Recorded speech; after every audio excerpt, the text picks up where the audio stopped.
I'm excited to congratulate the Transatlantic Climate Alliance on the launch of your incredibly important effort to accelerate climate progress at the subnational level. And on a personal note, I want to applaud my good friend, Massachusetts State Senator Mark Pacheco, for leading this effort. Mark is one of the most effective and active leaders in the Climate Reality Leadership Corps, and I'm thrilled to see this effort come together under his initiative. In many parts of the world, subnational governments have become the standard bearers for climate action.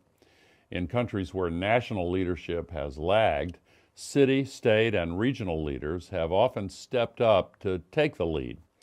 And in nations with ambitious climate goals, it is subnational governments that are leading the vital work of implementation, putting in place policies that are cutting emissions and growing the clean energy industries of the future. The governments and the leaders represented in this alliance are real trailblazers. You are the guides that many other officials will learn from and follow. You've achieved early successes and have developed pragmatic solutions for some of the roadblocks that threaten to slow your progress. But even with all these efforts, we have to acknowledge that the climate crisis is still getting worse faster than we have yet implemented its solutions. And that's why the work of collaboration is so essential, because we know that this crisis is only going to be solved through collaboration. No single state or city or province can do it by themselves. We understand that. It's going to take all of us.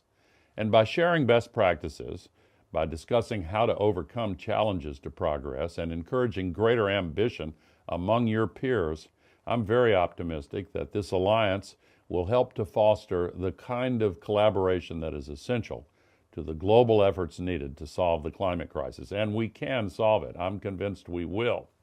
So let me once again congratulate you on the launch of this effort. And now let's get to work. Thank you.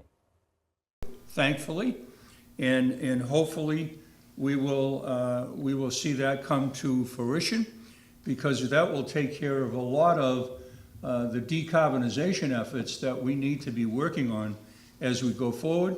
The next area is transportation. We're starting with adding to commuter rail within southeastern Massachusetts, right to New Bedford and Fall River. And obviously the commuter rail, we've seen both the positive impacts that can have right here at this campus. Bridgewater now has students that come in from everywhere, and they be connected all the way to the other part of the Commonwealth. And then finally, there are two more sections, one of which is not up on the site yet, but one would be food and agriculture.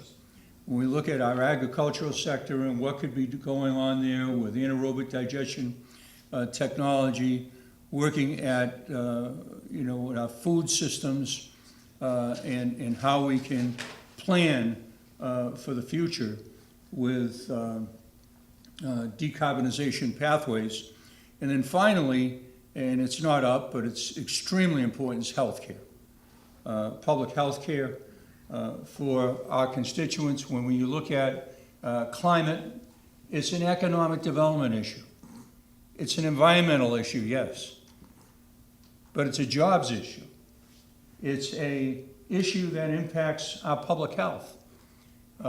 We got a report a number of years ago explaining to us the impact right here in Massachusetts in terms of health care costs. That was costing us over $1.5 billion a year in asthma rates, in cardiac issues, all of those things that were a cost to us on the public budgets because of increased health care. And when we lower carbon emissions, we lower greenhouse gas emissions, when we lower all of these problems, we begin to solve these problems for everyone. I am proud to be the founding president and CEO of the Transatlantic, Climate Alliance. We have organization members like Rona Cohen, who's the deputy treasurer and director of the alliance, and she headed up the Council of State Governments Energy and Environmental Committee, which I chaired for many, many years within the Northeast 11 states, Puerto Rico, and the Virgin Islands. That was all part of our Council of State Governments in the eastern region of the United States. And we've also worked with Dr. Lucas Stahl, who's actually an Austrian American, has offices in the Chrysler Building in New York City, has offices in the UK, has offices on the West Coast of the United States, and offices in Vienna, in Austria. We have Fulbright scholar Joseph Montel, communications person. We have a person, Richard Delaney, who actually used to run the coastal zone management for the Commonwealth of Massachusetts. So he's very much into what's going on with the blue economy, etc. Harmon Decker is the head of the Biogas Association in the European Union, and he's from the Netherlands, who's on our board. We also have J.P. Prendergast, although I hope he's going to be okay because he's telling me he can't hear anything right now. But anyway, we'll see in a few minutes. And then a friend of southeastern Massachusetts, a native of Massachusetts, grew up in Wareham, Massachusetts. A gentleman by the name of Brian Atwood. He's on the advisory board. He's the first member to come on to the advisory board, but there'll be a number of other people that will be on the advisory board. But he used to run USAID for America. We heard a little bit about that recently, right? And also, Brian also ran OECD. Significant international experience working with us, and we will have representatives on this board from Portugal. We have a leader that will be on the site sometime soon. The board has not voted yet, but she is a leader in the aviation industry. The airline industry in the EU is now coming to the table and saying, hey, we've got a lot of problems out there in terms of what's happening with turbulence. And if you've been in an airport like I have, when the you see cancelizations taking place, and you see all of those flights go to delayed, or canceled, there's a lot of impact economically that takes place in the airline industry. And so now we're starting to see the industry itself coming forward and saying we need to be looking at alternative, methods to move forward. So we're going to be sharing these ideas.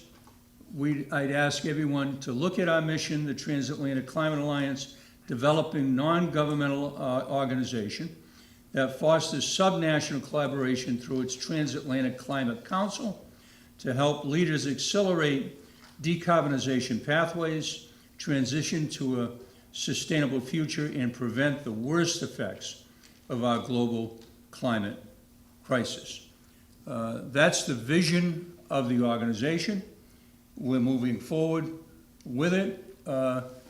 The Gore speech that I started out with, so that you will know that took place, and he gave that video to us a year ago when we were in the Azores on a small island, the name of which is Terceira.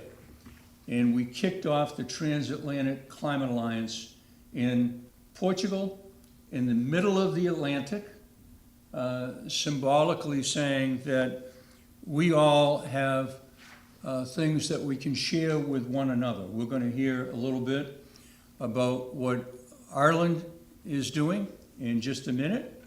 I want to tell you that the country of Portugal is about 10.5 million people. The Commonwealth of Massachusetts is a little over 7.5 million people. And when I hear people say, well, we can't do this, we can't move forward and do what other places have done, I point to places like Ireland, and I point to places like Portugal, that is 71% off the grid right now. Not 5 years from now, not 10 years from now. Today, they're off the grid. Because when you go there and you're in a neighborhood and it's dark outside, by census tract, you can walk out and the lights go on. And when you're walking down the street, the lights go out behind you. They've worked to take the waste out of the system. And that's what we need to be doing as we move forward. So we can do it.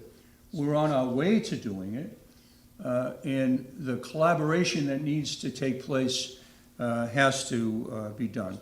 So that's an overview of the Transatlantic Climate Alliance. I ask everybody to go to the transatlanticclimatealliance.org so you can take a look at the website. You can sign up to be a climate ally. And next, I'm going to go to our panel that is the Irish delegation. And when you look at the role of local government in Donegal County Council in supporting renewable energies, we will have presentations from Gary Martin, the Director of Service Economic Development, is the Emergency Services in Donegal County, Ireland. And also, when we look at Green Hydra, European collaboration to support SMEs in developing green hydrogen sector, presented by Anne Marie Conlon, Head of Economic Development, Donegal County Council. And then finally, we'll have JP Prendergast, Director of Transatlantic Climate Alliance, who will be joining us virtually. And their full bio is in the program book that we had out last night. And their background is just unbelievable, and we thank them for being here. I sympathized with them at last evening's event because I've taken the trip to Europe many times. And, so they're actually in the afternoon there right now, so they're ahead of us all today. But last night it was a little tough, to be there. So we want to thank them very much. We want to welcome them officially from the Transatlantic Climate Alliance. Thank you very much for visiting America, and in particular, the other place in America where there is a huge group of Irish Americans here celebrating with you for being with us today. Thank you very much.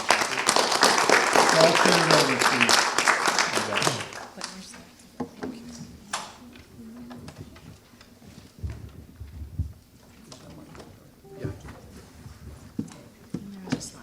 Oh, yeah.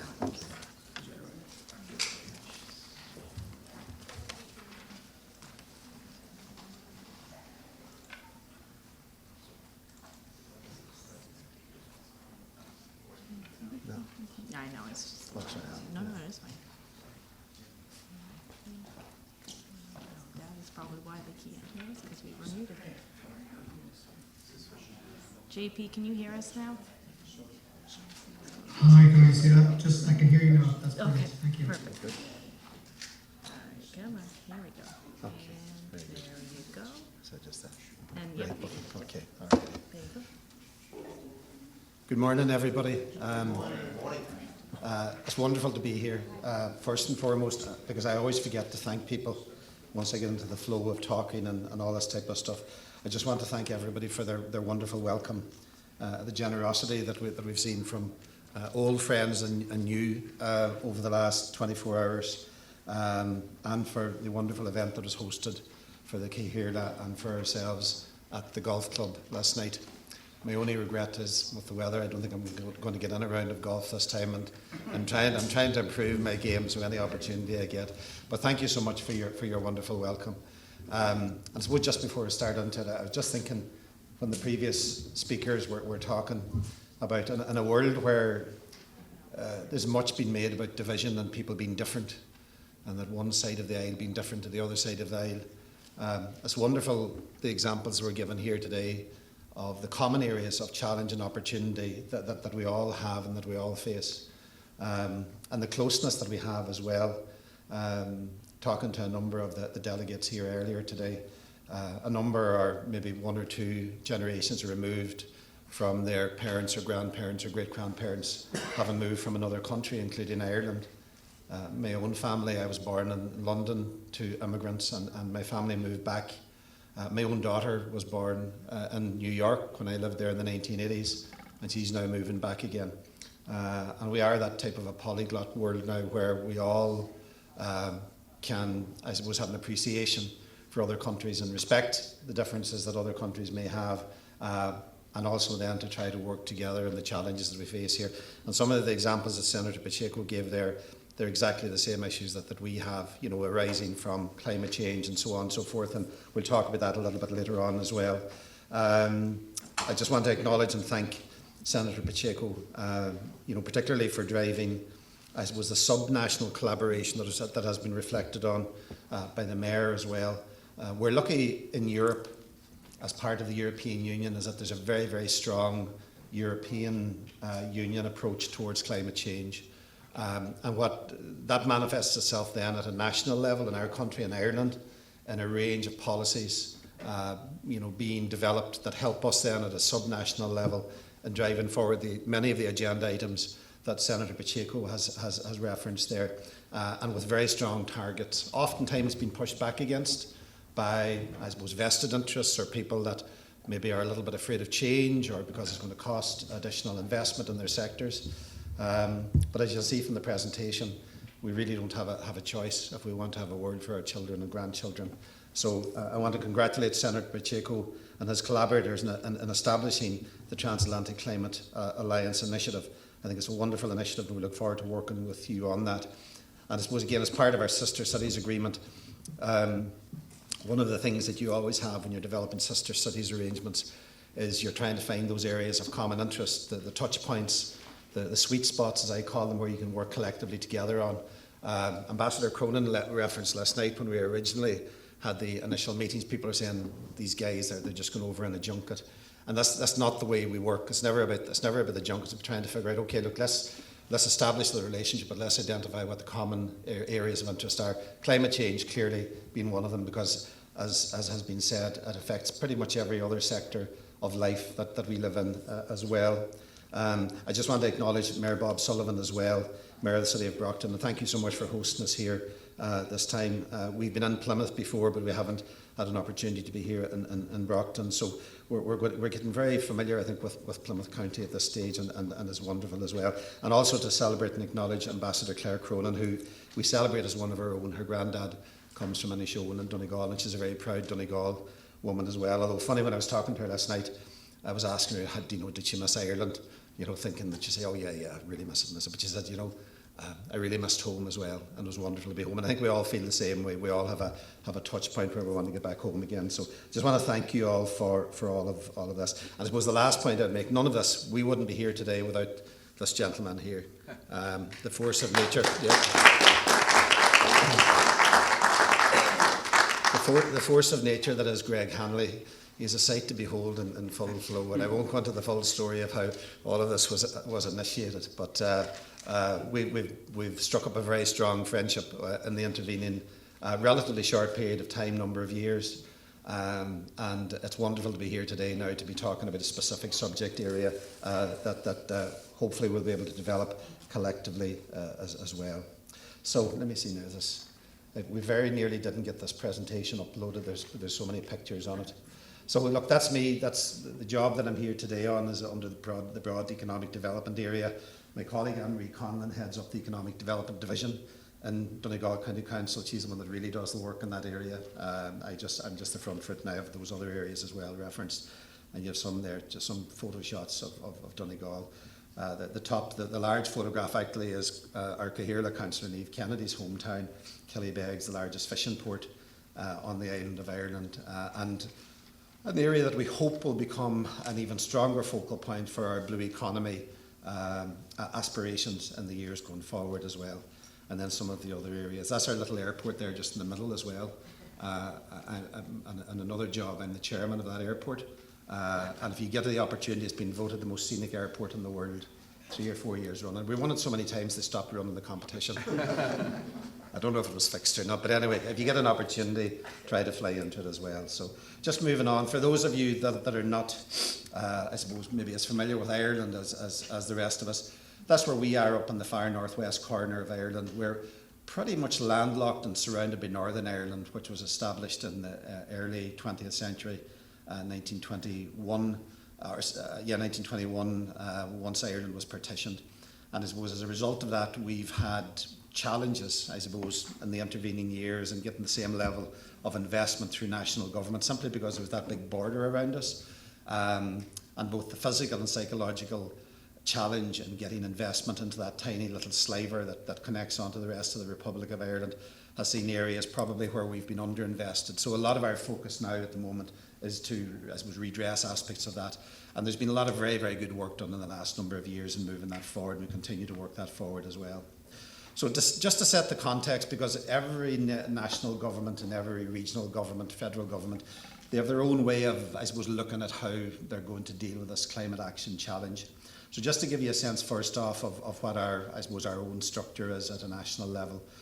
We have a national federal government, and it's called the Dáil.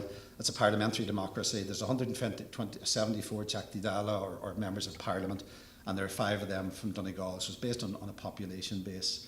In recent times, we've had coalition governments. Effectively, no single party has had an overall majority. So we have a very well mature approach now towards the delivery of coalition governments, I guess probably over the last pretty much 35 years now. It's been pretty much nothing but coalition governments. So there's always been that, what would you call it, negotiation to get a spot in the middle that satisfies most of the government parties. And they're generally supported by smaller parties and independents. But within all of that, and one of the points that Ambassador Cronin made last night, we're a very, very stable country. And that's why I think we've had so much positive inward investment, particularly from US multinational corporations, because they know that regardless of what government's in place, the policies really don't change, 1 or 2% outside of that median line. And that's not, you won't get that in every country.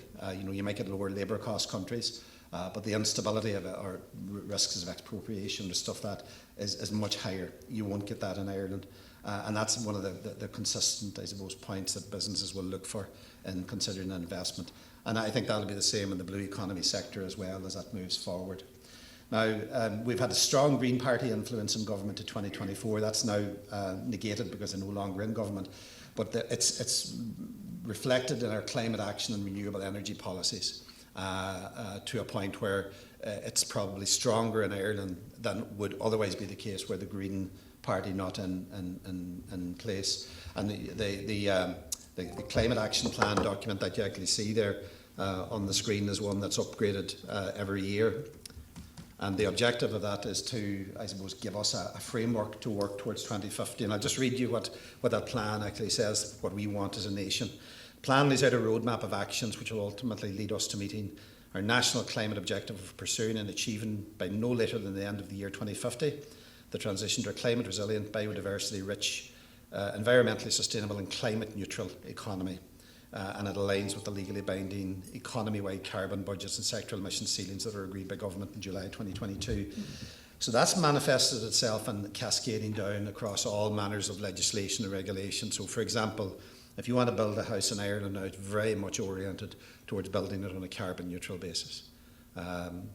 We come from a I suppose, a fireman background. So my house has chimneys and I burn turf and I burn timber and all this type of stuff. My daughter built a house 2 years ago and she wasn't allowed to put chimneys into it. It's all air to water.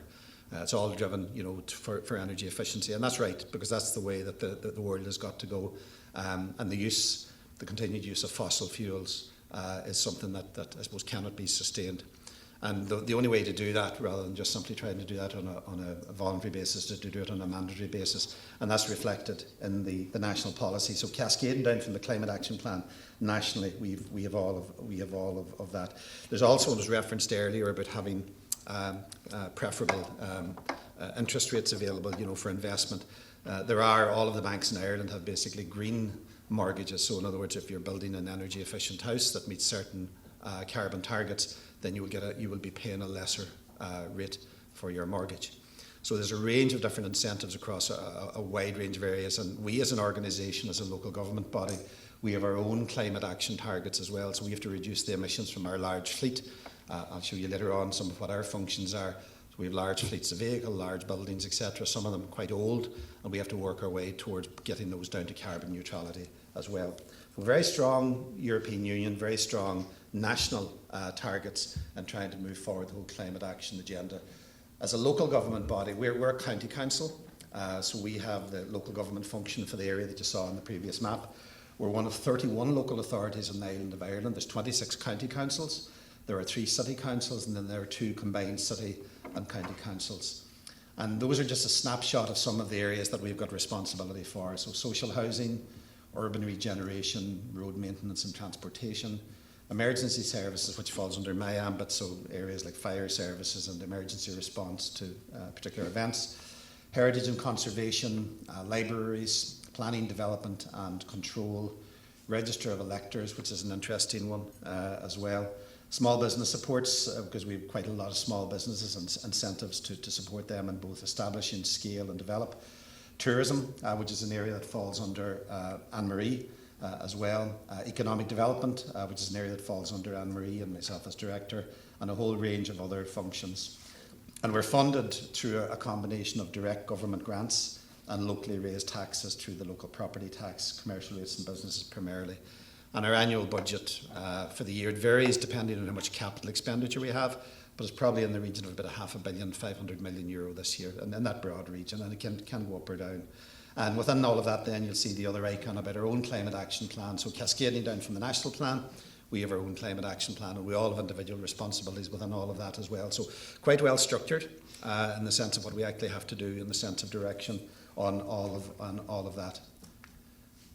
So within all of that, then, where do we stand? And just to give you a snapshot of the onshore renewable energy production, we have a very well mature onshore renewable energy sector in Ireland. Donegal would have been one of the first counties actually where the initial wind farms would have been established. I guess it's probably, I'll say 30 years, 25, 30 years ago now. And these were small, tiny little things now when you see them. The first one actually was quite close to where I live in Barnesmore Gap. Some of you guys will know where Biddy's O'Barnes pub is. Not looking at anybody in particular, but it's just right across the road from that where they were initially established. I was doing a little research. Yeah. I believe you. Anyway, so that started off there, and they've extended out now to the point where I think we're the second largest energy producing county with onshore wind on the island of Ireland. And that's because we're up in the far northwest and we've got lots of mountains and the wind blows at a particular speed and all this type of stuff. So 8% for the national generation is coming in there. It's a mature sector. But we're now moving to a point where there's planning and environmental challenges to scale further, simply because the scale and size of the new turbines, people don't want them, kind of in their line of sight or in their view, and it's becoming more and more difficult to find sites that meet the particular requirements. So that there's a challenge there, and I suppose that's given us pause for thought as well to see how we can actually move this forward. The blue economy, in a general sense, there's a range, and it's a bit like to the framework within which we work. There's a whole range of national and local policies on the blue economy generally, which also includes the marine energy sector. That's just a few examples of them there. The acronyms are the parent government departments. So that's the Department of Climate Change and Environment, the DCCE. So that's kind of the plan that they have for marine planning, which is the Ireland's first marine spatial plan. It's important to note, I suppose, up until quite recently, offshore wind development is very much developer-led. So in other words, if I was an investor and if I looked at where could I get a good return on my money, I would identify a piece of land, perhaps offshore, I would figure out a way, okay, look, let's try and get planning consent on that without really getting the buy-in of the other stakeholders, the other users of that piece of real estate.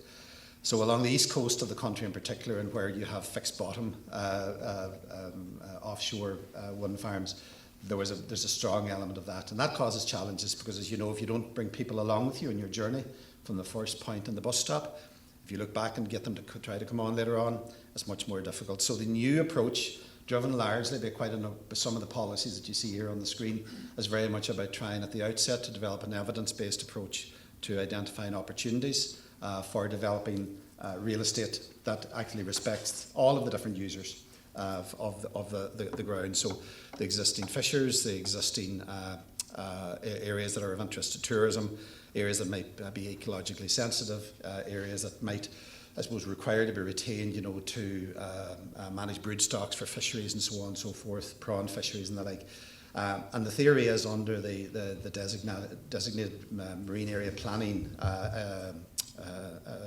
assessment is very much to identify how best that real estate can be developed and shared, and then driving out of that, then you will see an approach of licenses being offered that I'll reference later on. So there's an example there. Probably the best way to describe it, the deeper the red colour is where basically the higher, I suppose, energy speeds are. And you can see from the point of view of where we are up in the far northwest, I suppose our exposed coastline and the topography of the ground and indeed the sea around us gives rise to the highest levels of wind speed. And at a very simple level, the higher the wind speed, the greater the return on the investment, the quicker the return on the investment. So if you've got $1 billion or $5 billion to invest in these wind farms, that's where you want to make the investment because that's where you'll get the return. And what we're trying to do as a council is we're trying to say, okay, how do we monetize that in the round? So there's national policies coming down around how the applications can be made based upon the completion of surveys, evidence-based surveys that would identify areas for licensing. But what we need to figure out as a county, as local government, how do we maximise the opportunities arising out of that? Is it just simply to bring the energy generated on land and get it piped off to some of the larger cities? How do we come up with formulas of identifying opportunities for development of job opportunities in our county, for revenue generation? And Anne-Marie's presentation will give you a reflection of some of the pilot areas that we're working on in relation to that as well. This is an interesting map actually when you see it, because like Ireland, as you know, is quite a small little country, but our marine area of jurisdiction actually extends much further out, and you can see it extending far out. There's actually 10 times what our land mass is. So the opportunity to develop that for the wider blue economy, marine energy being one of them, but other areas as well, is something that we need to be very, very mindful of. And there's a constant push-pull because when we became a member of the European Union, there were, I suppose, what you might call compromises made in relation to our fisheries sector. Our Cahill, Councillor Kennedy, who comes from the largest fishing port on the island of Ireland, I suppose knows the evolution of this as well, and the compromises that have been made that sees our fishing sector ironically challenged despite us having the largest portion of European Union waters. And perversely, other countries being able to fish and maybe take greater quotas of fish from our waters, our shared European Union waters. So there's a constant challenge in relation to all of that. But within all of that as well, and clearly, we have amongst the most abundant renewable energy, wind, wave and tidal resources globally. And one of the things that we found, and my colleague Anne-Marie leads in this area, you always think that the guy that's doing it in some other country is a little bit more advanced than you and that these guys are far ahead. As Anne-Marie, I think, has travelled this journey, she might reflect on it in her presentation, everyone's pretty much in the same boat because we all kind of know where we want to get to in this space, but the journey is not quite clear because of evolving technologies and evolving opportunities. And that's why it's so important at initiatives such as this to share thoughts and experiences. And even if some of you, we even just take one scintilla of thought away from here today, it may very well be something to say, gosh, that's something that we might want to look at here, or indeed vice versa. When we see something that you guys are doing, we might want to do something that would be of interest to ourselves as well. So it's very important as we travel that journey not to forget the wider blue economy sector as well. Politically, we always obviously have to take all of the sectors along with us. So whilst we have marine energy down at the bottom there, we have a very, very well evolved and mature commercial fishing sector in the county, pelagic, whitefish, shellfish. We have a strong aquaculture sector, targeting both finfish, which is like salmon and trout, as well as shellfish. And then adding the value, the onshore fish processing, its preparation, value add, preserving and processing that. And we're continually trying to push that agenda forward as well, to try to continue to see how we can add further value to the raw product, because it is pretty clear to us is that the fish stock generally is probably going to decline over a period of years. It doesn't appear to be increasing. So the reality is, how do we make a better return out of that 1 tonne of pelagic fish, as opposed to just simply selling it on either on an unprocessed or semi-processed state. Seaweed is an area that is now coming into its own. Years ago we had a traditional seaweed sector in Donegal, whereby farmers would go out in little boats, harvest it, bring it on shore, it would be dried and sold then in maybe 1 tonne bags to the Far East. Now it's been used in real value-added products, in perfumes and soaps. It's been used. We had a guy actually over at our Blue Economy Conference, was it a year or 2 years ago, Declan Gallagher, and he's basically extracting material out of it that's used as a fertiliser for grass on the golf courses all over the world, some of which you'll know in the United States, football fields, soccer fields, and it strengthens the grass, for one of, I suppose, in layman's terms. But clearly an opportunity there to continue to develop that, and quite a bit of science to it. And because of the topography of our shoreline, we feel there's huge opportunities in that space as well. We have a very well evolved marine engineering and technology sector, and that's on the back, I suppose, of a very strong fishery sector, particularly in the Killybegs area. And there's an awful lot of opportunities for businesses in that sector to expand and extensify as the marine energy sector continually develops, because there's a lot of common technologies that can be built on there at the present time as well. And one sometimes that butts heads with the wider, I suppose, commercialisation sector as the tourism. We have numerous locations of natural outstanding beauty in our county, as some of you will know, and hopefully some of you will see as well in the next period of time. And it's a challenge because you have to try to balance development in those areas with maintaining that natural outstanding beauty. And it's a challenge that our elected members have to, I suppose, struggle with on an ongoing basis as we develop policies in that space. And then lastly, marine energy. When you roll all that together, the blue economy sector for a county like Donegal, similar I think probably to Massachusetts and other parts of your Commonwealth, it's a really, really important sector. And probably some of those sectors are not as mature or as commercially developed as they might be. And that's why, again, we're very interested in sharing our experiences with you, some of our good practices, and indeed vice versa, and seeing what opportunities might be there that we're not taking full advantage of at the present time. So, past, present and future. As I said, offshore was primarily developer or investor led in the past, clearly not sustainable on an ongoing basis. The technology in place in those times, restricted locations due to water depth and weather conditions, that is now starting to evolve. There's been quite a number of demonstration projects, JP might reference it when he comes on, that have been looking at developing, we'll call it deep water floating offshore options, 50 metres, 75 metres, 100 metres plus. And that's the type of area that we have off our far northwest coast. And that gives us an opportunity to plan for the future.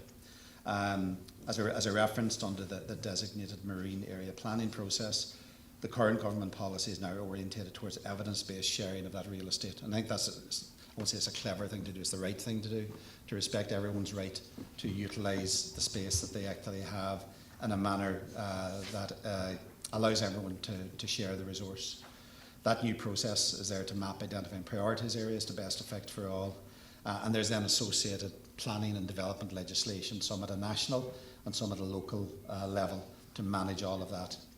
And ultimately, once, I suppose, the identification of the ground is completed, the objective is to license areas for private sector investment. We've already had quite a number of people in our part of the world who are really interested in investing off our shore. And the reason for that is because they get the best return as a result of the high wind speeds, etc. But there's a lot of component parts that we need to try to pull together in order to do that. and no one is doing that other than, I suppose, ourselves at local government level. And that objective is to maximise those investments for the public good. So there's obviously the high level responsibility of trying to deal with the climate change issue. But within all of that then, how do we maximise that for the public good, for the people that live in those areas, for the potential businesses that can either expand or scale in those areas, building out from where they are at the minute, or perhaps new businesses. And then obviously to try to do so in a manner that influences central government policy or lead government policy in areas that we need further investment in. So that's areas such as strengthening the electricity grid and strengthening road networks and so on and so forth, which goes back to my original map of the underinvestment of many years that we have to still try and make up for. So I suppose the opportunities and challenges there, the pace of change is accelerating in Europe, very much so. That was evident very much so after Russia invaded Ukraine. Certainly there was a sea change in our own national government's policy in accelerating the rollout of the marine energy sector, because I think the dependence, I suppose, on foreign fuel to keep the lights on was something I think that the European Union decided, well, that's not going to happen. And Ireland, having that large engine of wind energy, was seen as a key contributor to be able to achieve that. The wider geopolitical considerations at the moment, strange world we're living in at the present time, there's been a lot of, I suppose, consternation over the last number of years in relation to, I suppose, commentary made in relation to what we need to do in Europe to maintain our own real estate. And I think regardless of what happens over the next 4 or 5 years, I don't see that fully changing back to where it would have been 3 or 4 years ago. So I think there's a strong move now towards, look, we got to try and get this, we've got to try and get our own house in order. The pace of technology I referenced there as well as changing. Floating offshore particularly is moving forward at pace. And there's an evolving political and stakeholder acceptance as well, that change does have to take place. But that needs to be done in a respectful way, and I think the system that they have there at the moment is going to work along those lines. And as I referenced, we're continuing to develop the infrastructure requirements to allow the realisation of that electricity grid being as an example. And in the midst of all of that then, and again another area that's fallen under Anne-Marie's area of responsibility, is trying to establish and develop the brand of a creative ecosystem, an innovative ecosystem in the county to build out and realise the potential of that, so as that people actually see us as working at the leading edge in these areas, and we're working very hard in relation to all of that. So lastly, look, these are just, I suppose, a number of our actions that we're involved in. At a national, or at I suppose the policy level, we want to ensure that all of the national, the regional and the local development policies support the aims of maximising these economies. And the reason why that's really, really important is that those policies drive investment, either nationally, regionally, locally. So if they're not part of the policy, you're not at the races. So our teams do a lot of work making sure that we have all of our submissions on point in relation to all of that. There has also been established a Blue Economy working group within the county, which for the first time brings together all of those agencies and bodies, national, regional and local, that have a responsibility or an interest in that Blue Economy sector. And it's about trying to work together to identify who is doing what, and more importantly, what can we do collaboratively together to make it better. And it's actually been quite interesting. Assumptions would have been made that certain organisations were doing certain things, and it's not always the case, but collectively we can probably move that dial forward, and it's one that is working very, very well for us at the moment. We also need to pursue through national government and delivery bodies the put in place of the enabling infrastructure. So that's the road and the rail and the gas and the electricity networks, all of those things that we need to do, and if they're not going to do that, we need to find a plan B to maximise the opportunities arising out of that. So one of the thoughts as an example, and it was under, I think it was the last sharing or developing Ireland's electricity future, whereby instead of bringing the electricity into central points for economic use, that the businesses would actually be brought to the point of generation or the point of landing. And that's something that may very well find its way forward as part of evolving policy as well. So that is, in our case, we'd be looking and say, okay, look, what does that mean in a legal context? How can we develop parts of our county to take advantage of that as well? And the only way you can do that is keep your ear to the ground, see how the policies are evolving, and try to position yourself to best effect in relation to all of that. We also want to work with existing businesses to strengthen the existing blue economy opportunities as well as extensify and explore emerging opportunities. And it's about exposing them to, I suppose, the sense of what's happening. One of our national enterprise agencies, Enterprise Ireland, has an ongoing programme of work that looks at blue economy sectors internationally that are a little bit more developed than ours. UK would be one such area, and each year they have a number of events whereby they expose the current state of play in those sectors to give opportunities for Irish businesses to provide services to those mature sectors, while it's also pointing to the opportunities to existing Irish businesses, how they can develop from where they are at the minute to take advantage of that. And it's a bit like what we're doing here today, is about sharing those experiences and figuring out, okay, look, you know, if you have a marine engineering sector business, how can you extensify your business to take advantage of this emerging area, or do you want to do it? And that's one of the actions that we're involved in as well. And then, like today, collaborate internationally to assess good or emerging practices and to share our own experiences. And we're leads on a number of international projects at the moment, through a number of European projects. And we have a lot of European networks as well that we work through. And there's another network that I work through as well, ERNAC, the European Regional Network for Advanced Communications Technology, which identifies opportunities across a whole range of sectors to collaborate and to identify issues of common cause as well. And it all feeds into this. And look, I suppose, at the end of it, what are we trying to achieve? I'm a funny kind of an individual. If somebody asks me to do something, I always ask this question: what do we want at the end of this? What are we actually trying to achieve? Because I figure you need to know your destination for anything before you start the journey. And sometimes we don't ask the question. You know, we find ourselves meandering along the road, and then you find when you have the project finished, you're not really where you wanted to be or where you need to be. Like the key thing, really, at the end of the day, is we have to, as Senator Pacheco said, we have to contribute to mitigating the risk of climate change and rising sea levels for our population. You know, we've seen the impacts of it that was referenced. We've increased wildfires in Ireland. I deal with it under my emergency services area. We have increased instances of flooding. I deal with that under my emergency services area. We've lost lives as a result of all of that. We've increased levels of migration, particularly in Europe. I mean, there isn't a day goes by that there aren't people drowned in the English Channel trying to make a better life for themselves. I'm not saying it's fully down to climate change, but certainly coming from some of the areas that they're coming from, the opportunities that they have there to try to develop a future life is going to be very, very limited. So all of those implications, you know, Senator Pacheco said it, it's across so many different sectors, you know, that we're going to have to try to deal with this. In some of our areas, it's the same, I guess, in the United States. There are coastal areas now in 2025 that will be inundated in 10 or 15 years. And the simple reality is there's nothing we can do about it. They will be given up because they are not defendable. Now, that's a tough political gig to try to handle. You know, you'll never be able to build walls high enough or long enough, you know, or strong enough to be able to deal with all of that. Now, the work that we're doing here collectively is not going to answer all of those questions about how we try to mitigate it to best effect. But it is to mitigate the climate change, the implication of it, and as far as we can. And why are we trying to do that?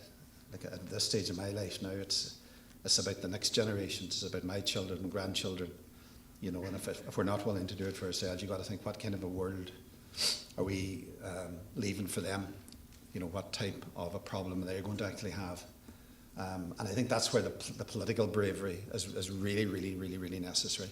You know, to get beyond the here and now, to get beyond to paraphrase the drill baby drill type of a mindset at the minute. I'm not saying that we can just simply walk away from fossil fuels. Clearly, there's going to be a transitionary period, but there has to be a parallel process and a plan to make the investment that we need in the areas where we may not make the best return on our buck in the early days, but which clearly is going to be better for all of us in the long run.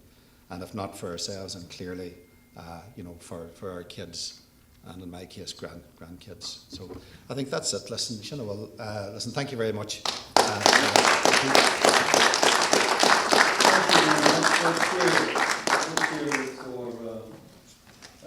for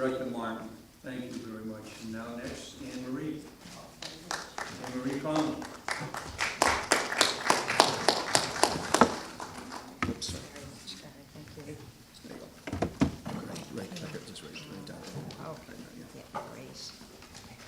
Thanks very much, Senator, and thank you, Gary. I always hate having to come after Gary because he's quite a difficult act to follow in terms of his presentations. But firstly, just to say thank you to everyone firstly for the lovely welcome that we've received. It's been outstanding, to be honest with you, and I feel very humbled by it, and also very nervous when people call us experts, because I think a lot of the time we're just trying to find our way and trying to do things for the right reasons and to make the place a bit better for everyone and for those coming behind us. But one thing that I've kind of taken from the last few days here has been not just your really warm welcome, which has been absolutely brilliant, but has been your enthusiasm for this topic, you know, and your support for the need to look at how do we reduce greenhouse gas emissions, how do we as a global community take on this responsibility, and really how we can do this in a creative way that means that this is economically viable, and that this is something that's going to create really good jobs for people in our communities, and it's going to help our communities prosper in the long run. And most importantly, it's about looking at the positive well-being of our future generations. And I think that's really what we're all about here, and that's what we're trying to achieve. So I've taken that for over the last few days, and that in itself is very inspiring and very supportive in terms of the work that we're doing. So I'm looking forward to kind of continuing this conversation and continuing this work. So what I want to kind of do today is I want to give a few kind of practical examples of the various initiatives that we're involved in County Donegal. Gary's done a great job in terms of setting out the overall policy context, our overall thinking in terms of why we're doing what we're doing. So I suppose what I wanted to kind of do is drill down a little bit more into particular examples of what we're looking at. And how we do this through, again, that collaborative piece, that membership of our European Union, which is a huge benefit to us as a nation, and also our transatlantic partnerships, and particularly the potential that a partnership with Plymouth County has for us as well.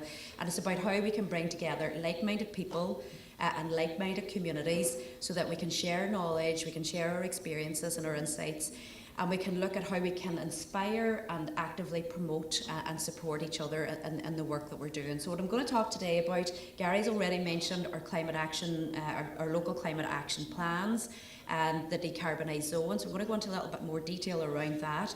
I'm also going to look at the green hydrogen piece and around how we are working to develop a green hydrogen sector using a European collaboration and using the support that we have as part of the EU. And then just to reflect very briefly just in terms of our own lessons and our own insights, just to kind of conclude the conversation.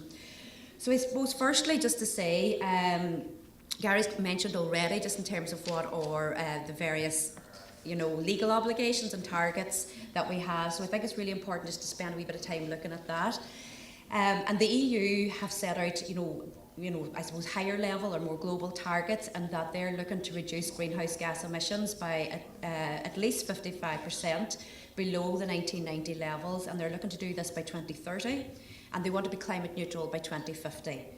And nationally, we're looking at in Ireland, we're looking to reduce our greenhouse carbon emissions by 51% of a 2018 baseline, and we want to achieve that by 2030. And we too are looking to be climate neutral by 2050. And I think what's really important is that these targets are enshrined in law. So this isn't just something we want to do or might be nice to do. We are obliged to do that through our law. And if we don't do it, there will be penalties and financial penalties at that. So that kind of really puts the focus on all of us, both at a national level, at a European level, but also very much at a local authority level. And it's so therefore the plans and the opportunities and the work that we do at a local policy level always has that in mind. So I suppose really what we're doing is we're looking at how our targets are set at a European level, how we are at a national level are going to help achieve those, and then how we at a local level are going to help achieve that. So it's a very well thought out approach. So in terms of Donegal, I just thought it would be worthwhile having a look at what our own emissions are in terms of County Donegal. So this is our 2019 kind of baseline emissions for the county. So you can see that Donegal is only 3% of our national emissions, so we're by no means a huge emitter in terms of greenhouse gas emissions. But what is interesting is when we look at the sectors that are emitters. So we're looking at agriculture and indeed the LULUCF, which is the land use, and particularly looking at forestry. So they're quite large emitters in terms of greenhouse gas emissions. Then we have we're looking then, and I suppose really that speaks to our economy and our economic base. We are primarily an agricultural county, so that kind of speaks to why we have such high emissions coming from that sector. We then have really high residential and transport in terms of their substantial contributors again to our greenhouse gas emissions.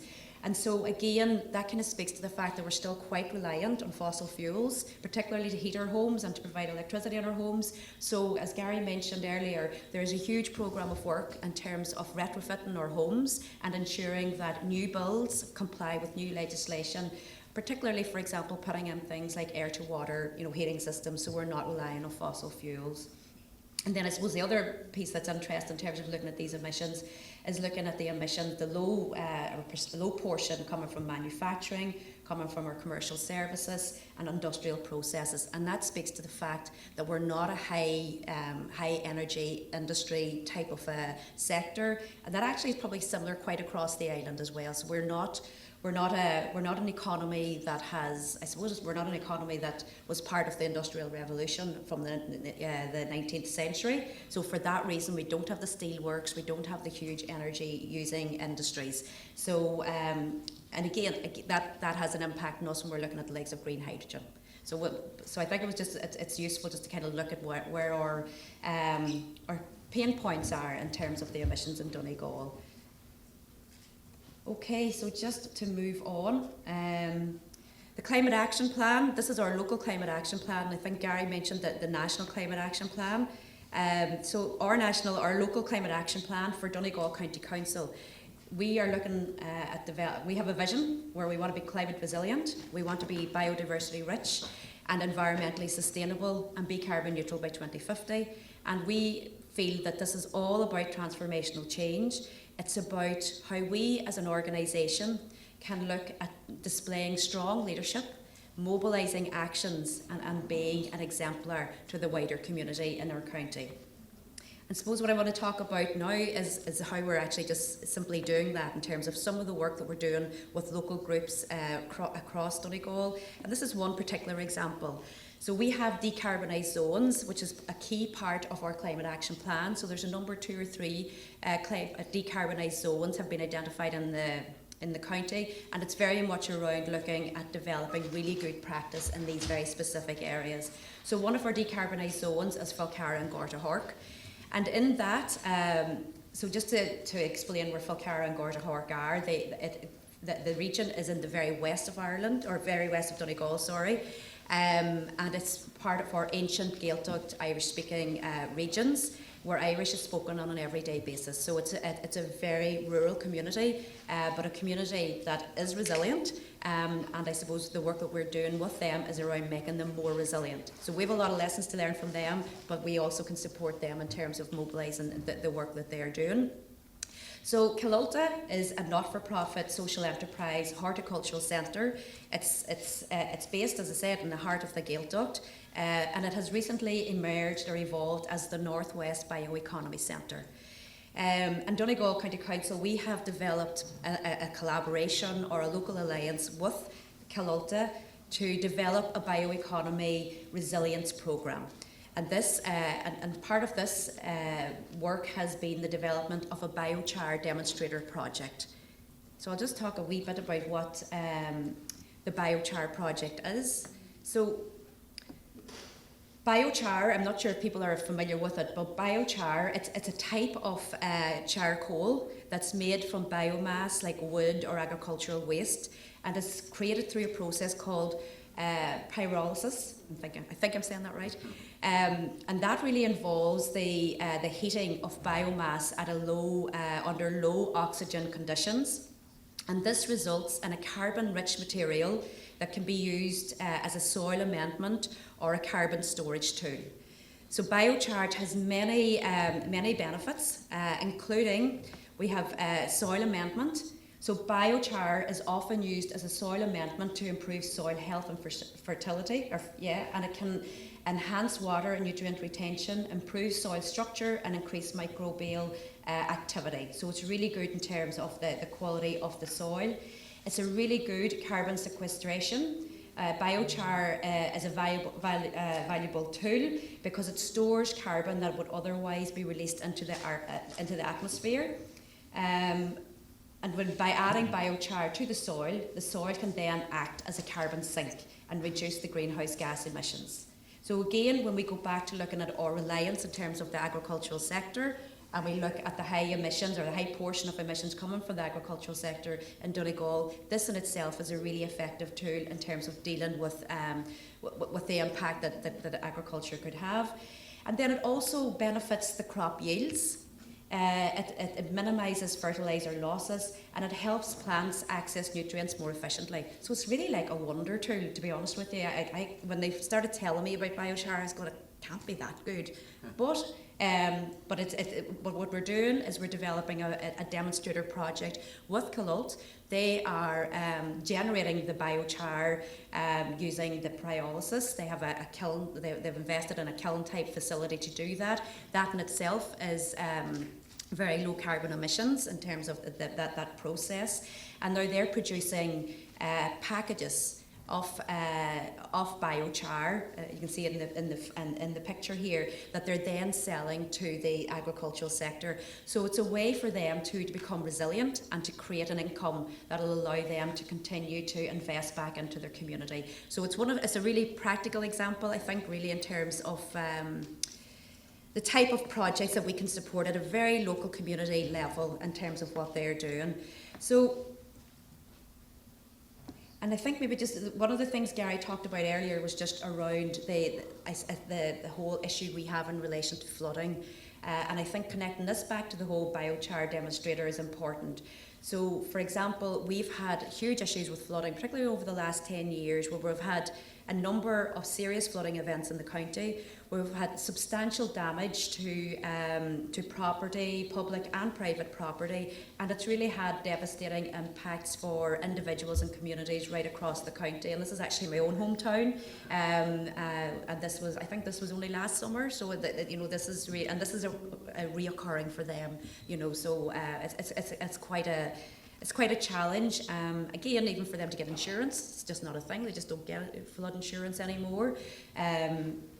And they're badly affected every time this happens. So this has happened probably, I'd say maybe 4 times in this town in the last 5 years, or in the last 10 years, sorry. But this town is an agricultural town. And one of the things in terms of looking at the research in terms of why is this happening, because we actually don't have a river in this town, believe it or not, so it's quite ironic where this water is coming from. But what's happening is it's a very intense agricultural area, so the land soil, the quality of the land soil has I suppose reduced in the last number of years.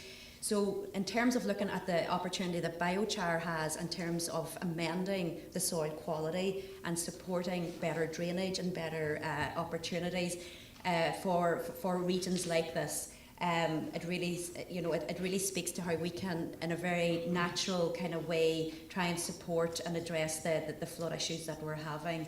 So, and again, it's using that circular approach because we're using waste that's already there. We're using agricultural waste, we're using wood waste, that type of thing in terms of creating the biochar. So, and again, as I said earlier, it's a sustainable commercial solution too for the local community as a social enterprise. So I think I'll just move on. Just in terms of the second example I wanted to talk about is Green Hydra. So Green Hydra is an EU-funded initiative. We have 11 partners from across Europe, and it's all about looking at how we can improve local, regional and national policies within the EU region to support the establishment of a green hydrogen industry. And it's really about looking at how we can include small, medium-sized enterprises as part of that supply chain for the green hydrogen sector.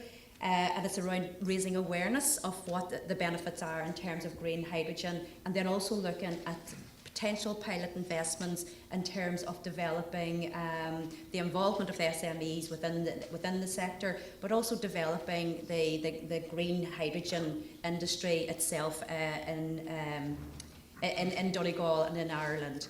So you can see here that we have 11 partners, and as Gary mentioned earlier, we have a tendency to think that the grass is always greener elsewhere and that other people are doing it better than us. But what we learned through this project is that there are many locations in the same position as us, but there are also other regions that are much more well developed than what we are in terms of green hydrogen. So, for example, Ravenna municipality in Italy, they are our lead partner in this project, and they have a very well-developed green hydrogen industry. And the reason they have a well-developed green hydrogen industry is because they have heavy industry in their region. They have a very well-developed and long-standing ceramics and concrete industry, so they're high energy users. So, green hydrogen is a natural solution for them in terms of trying to address their or reduce their greenhouse gas emissions. And also, there's a strong business case in terms of investment from the private sector. However, then you have locations such as Cyprus, Croatia, even Bulgaria, which are very like ourselves in terms of they're really looking at a very early industry, and in fact in Ireland we really just don't have a hydrogen industry, and so we're working with like-minded people in that space as well. And what's really interesting about these project partners, we're a local government organisation, but some of these partners are part of the state or part of their federal governments. So there could be federal government departments. Some of them are like ourselves, they're municipalities. Some of them are economic development agencies or enterprise development agencies. So there's a whole mix of people that have different focuses and different functions, and by bringing us all together we can start teasing out what the issues are. So just also to say that Hans University is our lead expert in terms of green hydrogen in this case, and they are probably one of Europe's green hydrogen experts as well. So they're our university expert for this project. Okay, so just in terms of green hydrogen and why we're looking at it, as I said, Ireland doesn't have a green hydrogen industry. As I said, we're not an industrial economy, so we don't traditionally have hydrogen as one of our energy sources. But there is an increasing demand globally for green hydrogen. And we are seeing this paradigm shift in terms of to clean energy. Also, I think it's important, and Gary has already mentioned, that Ireland has one of the best offshore renewable energy resources in the world.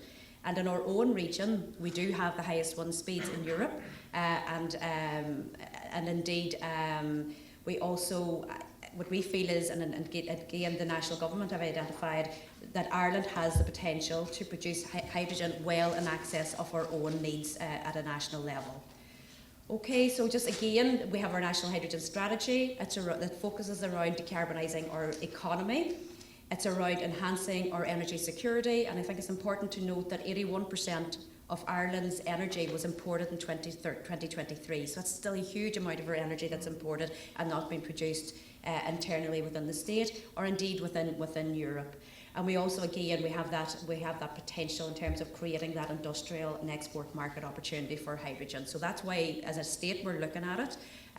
Again, as I mentioned, it's a very early technology. There's lots of uncertainties around it. There's uncertainties around cost, around potential end users, around the infrastructure that's needed to develop it, around the skills that's required, and around the supply chain. So as part of this Green Hydro project, what we're doing is we're developing this learning collaboration. We're looking to build a strategic capability in green hydrogen in our own county and in our own area. And we're learning to do this through our engagement with our various partners and stakeholders across Europe. And in terms of how we do that, we are hosting interregional learning opportunities. So we've about 3 a year. So we go to each other's countries, and there's about 3 of them hosted each year. So it's quite an intense learning opportunity where we look at what's happening in their countries, where we look at who are the stakeholders involved in the sectors in each of the various locations. And we work with them on that basis. We also have developed a regional stakeholder group in Donegal itself, so we have about 40 members in our own regional stakeholder group. So that's made up of various private sector parties as well as public agencies who are interested in looking at how to develop this green hydrogen sector and who are also doing work already in this space. And again, having this project, having this collaboration has given us a platform for bringing these people together in our county. So they're travelling from all over Ireland to visit us with a view to developing the green hydrogen sector in Ireland. Okay, so just in terms of what has been achieved, as I mentioned, we have our collaborative stakeholder group. We're positioning Donegal on the island of Ireland as a key area of interest for green hydrogen. And we're also showcasing the potential opportunities that we have, given our extensive coastline, given our deep water port at Killybegs, given our innovative marine engineering sector, and also the fact that we have, again, the highest wind speeds in Europe, we have the continental shelf, and importantly as well as our strategic cross-border location, and that we have 100 kilometres of land border with Northern Ireland that provides us with ease of access to the Northern Ireland and UK markets. So it's about building our knowledge and expertise locally, and connecting with EU partner regions and scoping the potential for developing a significant pilot demonstrator project in this space. Okay, our learnings and our insights in terms of this, I suppose really what we're learning is that this is a journey for everyone when it comes to climate action, and that everyone can make a difference. This is about thinking global and acting local. And I think we as local government officials and indeed elected members, we have the capacity to create platforms where people can connect, we can bring people together, we can facilitate the sharing of ideas, the building of relationships, and I think that's a very, very important role that the likes of a local government body can actually play. And also there's a space for making mistakes, because every mistake is a learning opportunity, and I think that's something maybe the US you're much more open in terms of looking at risk taking in that space, but at a European level we're probably less so. But it's something we have to remember. We can't progress without making mistakes and having learning opportunities. So I suppose what I would just say is one of the key lessons for us is just continue to be inspired, to continue to keep connecting. And I always keep this in mind, that fortune does favour the connected mind. So thanks very much, everyone. Thank you.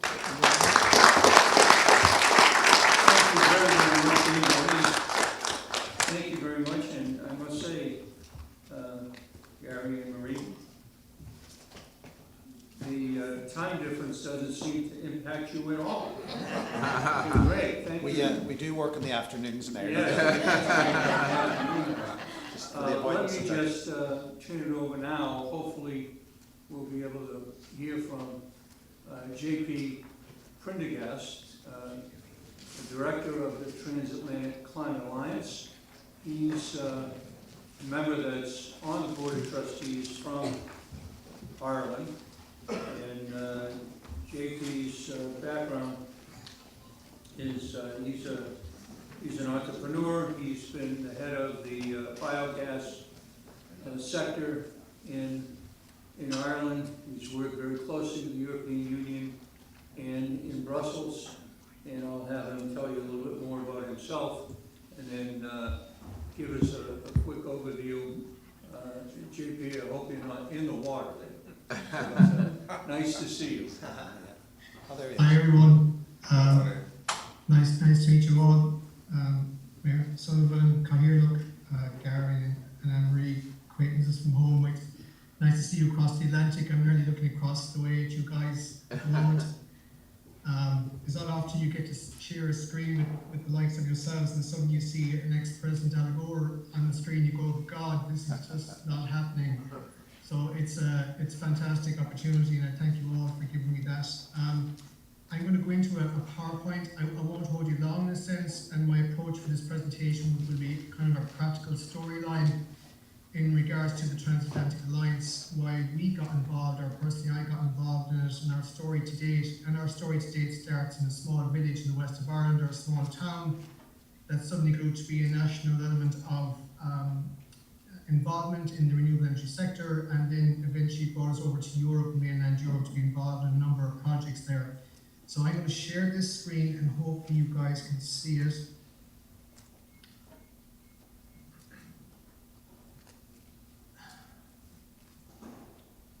You can see that?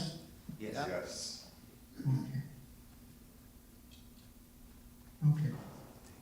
So, let me just take that out.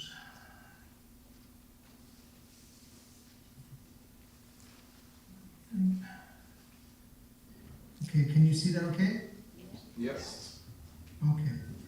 So, welcome everybody, and thank you for asking to come along to this conference and speak accordingly. I'm sorry I didn't actually make it over to you. Anytime Mark invites us over to US, I take it up on my first shot. It's always a very informative and positive experience, and something I cherish every time we do speak. My role today is again trying to talk to you guys about the Transatlantic Alliance.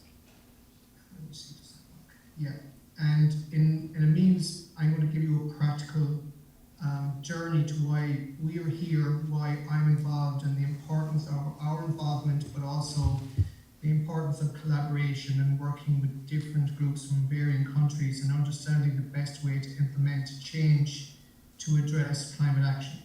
I'm not necessarily going to preach here about climate action and what's happening. Everyone here is well aware of the situation, so I'd like to just show what we're doing from our point of view, and hopefully that will give some influence in moving forward.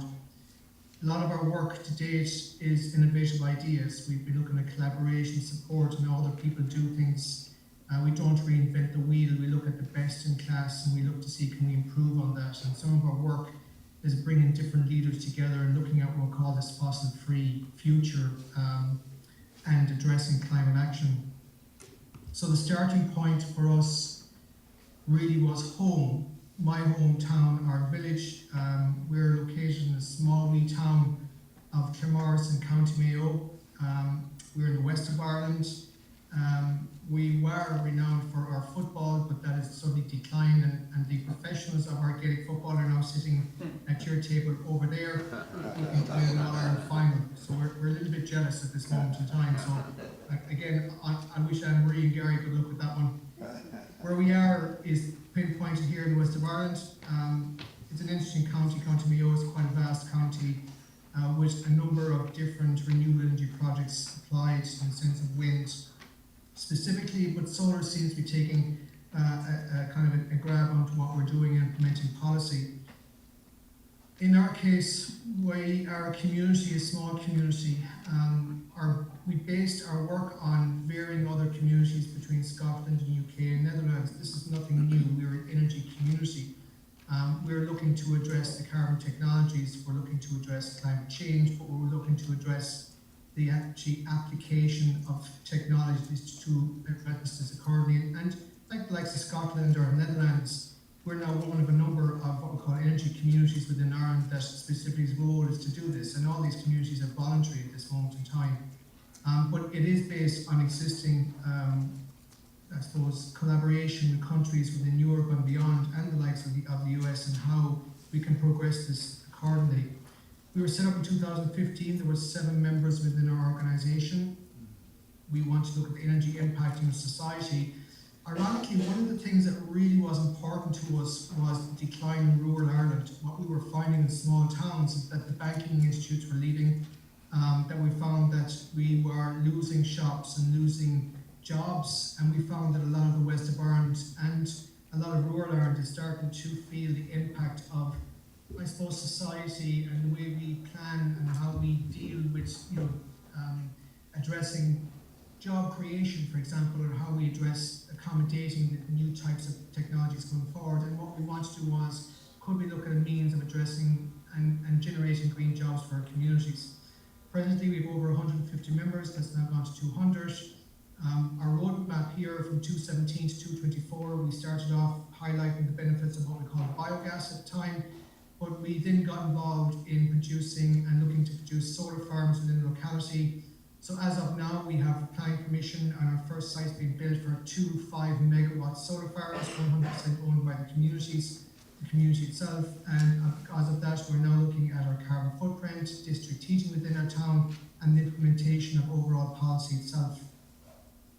The impact nationally for us has been quite remarkable in the sense that we've been invited onto a number of projects which we have now actually participated in, which actually support supports in the implementation of job creation. For example, the bioeconomy project that we have worked with, and you see on this slide here, we actually have worked quite closely on willow over the last period of time. Willow, as anyone would know, has a natural salicin in its wood bark, which is actually natural aspirin. So, centuries before this, when you had a monastery, monks would grow a willow tree around that monastery simply because the content in the bark, which is natural aspirin, was used for medical reasons or medicines within that society, within that monastery.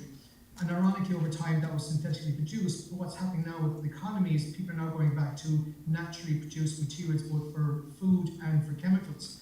And as part of our work in this transition and the Transatlantic Alliance, what we're trying to do is educate the benefits of looking at our food chains, looking at our biomass supplies, looking at our energy supplies, looking at going back to nature in understanding this transition. And because of this project, it's now in the stages of being produced on a national scale within Ireland to produce a biorefinery which will produce a chemical, which will be natural aspirin. We now produce packaging for medical devices from the pulp material of willow, and the remaining material we use in biomethane for producing a natural gas and natural fertilizers. The thing I tried to highlight is our relationships. Here on the right hand side, University of Limerick, UCC, University of Cork, Trinity IT, Bangor University over in UK, AFB in Northern Ireland. The success of what we've done to date is collaboration. It is all about understanding your limitations and the ability to sit down and work with others to better what your situation is to the benefit of everyone, which is the base of what our alliance is about.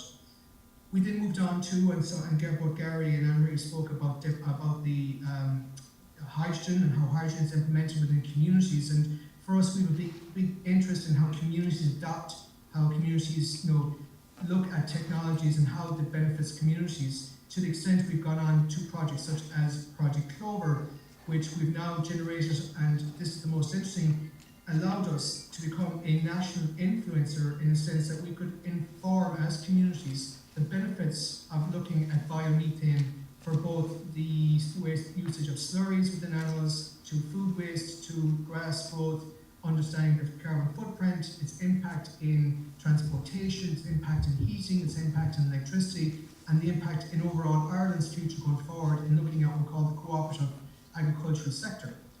What you want to find here is that suddenly we're getting a lot of crossover here between agriculture to the hydrogen to the biofuel to energy. And what we're finding as we move along is as a small community, the harder we've worked, the more influential we have been able to come and simply go back to the basis of collaboration. And this was one of our success stories.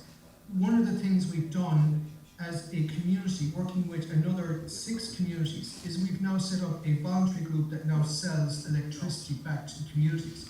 So we would have entities that are commercial entities who supply electricity to the consumer. We were starting to look at building solar farms within our community, which was 100% owned by the communities. And what we didn't realize was we had no ability to sell that back to the end users. So what we did was we set up an entity called Community Power. So if in Ireland here you're looking to go and look at a supplier, Community Power owned by communities can now sell the power back to its community. Benefits, profits go back to the community, number 1. Number 2, we can look at energy poverty in a different light, because now we're in a position not just to generate, but to supply. Again, a collaboration of communities working together, and with the implementation of understanding the impact of what this has on climate, but also job creation and the green economy. Again, going back to collaboration, working with other groups to better ourselves, better for our communities, but also to make a difference. So this is grown up to 150 members. We actually over 1,000 members at this moment in time, and actually, believe it or not, now it's starting to evolve to the extent whereby now we're able to not only supply electricity, but some of the projects looked at now with district heating specifically, we can supply heat within towns and address our heat targets, not just electricity. So now as a community, we're taking ownership. We're taking ownership with our local county council, similar to Donegal County Council, in generating and enabling our communities to be able to not just address, but to actually be in control, have a charge, have a responsibility, and see the impact and the benefit of that accordingly. And so this is where it becomes really interesting, because for us, suddenly we now get involved internationally. So something that started from a small 7-man or 7-person entity in Clonmars is involved now in Europe. So a lot of our work and my work involved is, for example, Repower EU was addressing the biomethane and the gas elements when the Russian war between Ukraine began, and in Seoul the commission reacted to it. A policy document called Repower was generated, and we as a community were invited to influence in how we felt this could be addressed within Ireland but also in Europe. And as part of that role, we were then actively involved with the Biogas Association in Europe, and as a small community, we were able to understand the impact within Europe of what we were doing in our small town. And believe it or not, it's all the same. We're all in the same boat here. We're all looking about enabling our communities, enabling the means of addressing climate change. As Marcus said earlier on, look, we have enough academics, and I'm an academic myself, preaching to individuals of what has to be done and what we need to do. What we actually have to do is do it ourselves from ground up and start somewhere. And this is a story that I hope shows that started from a small little organisation, is now involved in a number of elements. And to the extent whereby in the European Commission, we're now involved in a number of projects in Ireland, and Clonmars specifically has now been chosen as one of 9 district heating projects for community ownership to be built over the next 5 years. Again, because of the collaboration with different entities, but also the influencing.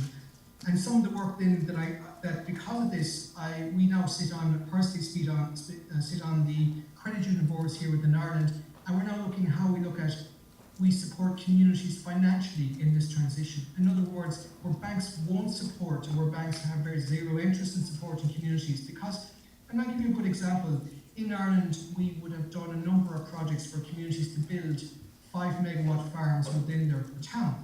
Within the 5-megawatt projects, we would have 40 or 50 groups interested in doing it. Only 3 were successful, only 1 has been built.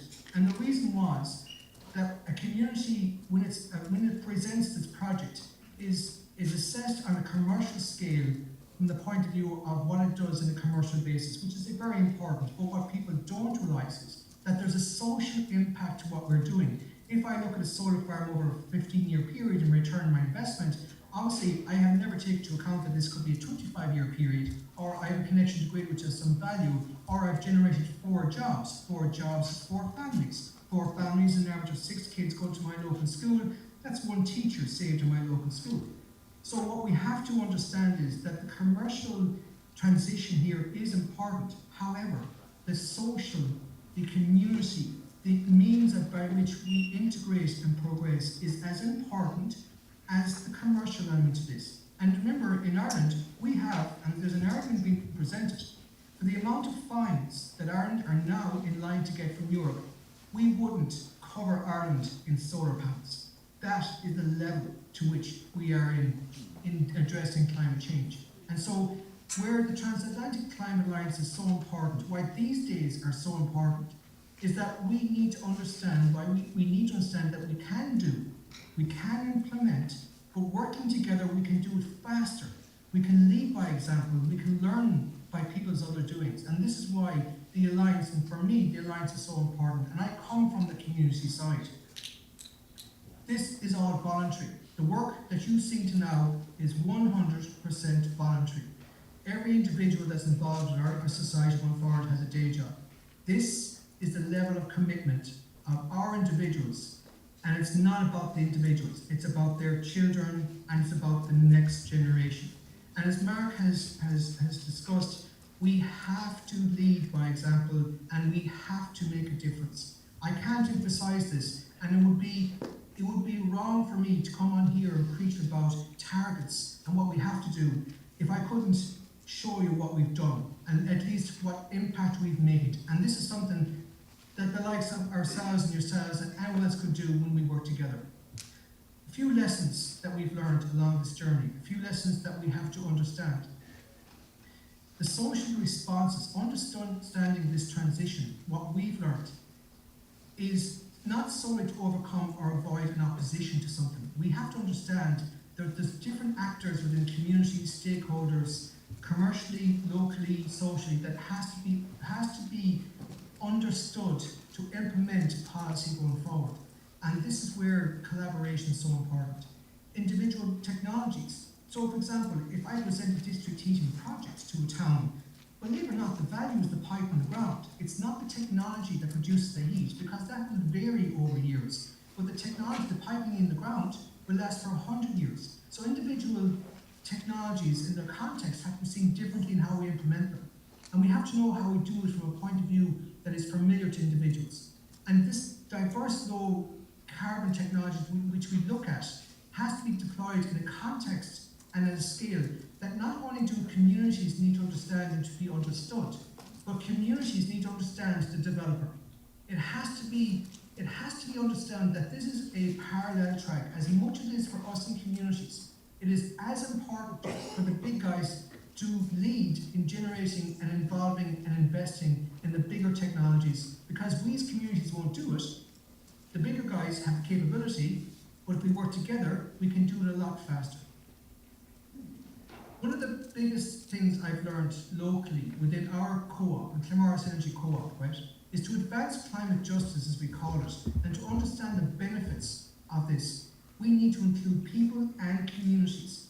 We need to include them in the design, the planning, the implementation, because it's not just the fairest approach, it will be the fastest approach to getting things done. If I transition the World Economic Forum, work that we're now involved in Europe, we understand that this is based on diverse stakeholders, be academia, youth, finance, but it's about collaboration. Days like today, days whereby we sit across the table and say, what should we do next? How can we do it? Where do we do it? If I look at the Alliance, today is all about the how. How do we do this in a means that is justice, that is respect, and justice, equality, diversity and inclusion? And I think, and I welcome today, days like today, I welcome my colleagues from Ireland who we work with on projects over in the US with you guys in a means we can try and work together. And the Transatlantic Climate Alliance, and I am one part of this, the consequent community, is so important to be considered as a tool, to be considered to be a means by which we can get this done, but leading by example, leading by how, leading by the implementation. So yeah, that's pretty much it. So I'm sorry, I would tend to have maybe speaking a bit too long, and I'll just stop sharing that now. Well, thank you very much, JP.